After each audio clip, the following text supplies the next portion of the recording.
View point. అధిక కొలెస్ట్రాల్ను silent killer లేదా సైలెంట్ డిసీజ్ అని పిలుస్తారు.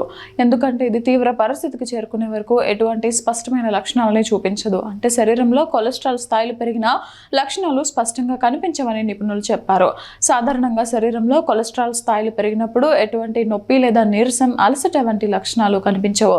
ఇది చాలా నెమ్మదిగా జరిగే ప్రక్రియ. రక్తనాళాల గోడల్లో చెడు కొలెస్ట్రాల్ పేరుకుపోవడాన్ని అథెరోస్క్లెరోసిస్ అంటారు. ఈ పరిస్థితిలో మనకు ఎటువంటి స్పష్టమైన లక్షణాలు కనిపించవు.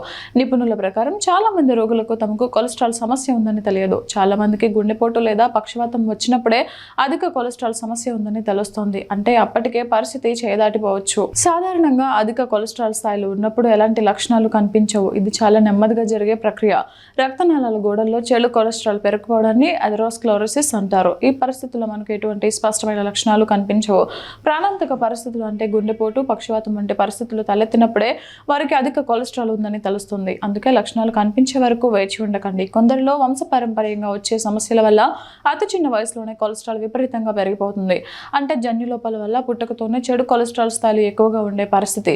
ఇలాంటి సందర్భాల్లో మాత్రమే కొన్ని బాహ్య లక్షణాలు కనిపించే అవకాశం ఉంటుంది. కొవ్వుగడ్డలు కనిపించడం, కంటిపాప చుట్టూ తెల్లటి వలయం, కనురెప్పలపై కొవ్వు, ఛాతి నొప్పి, చిన్న వయసులోనే గుండె నొప్పి వంటి లక్షణాలు కనిపిస్తాయి.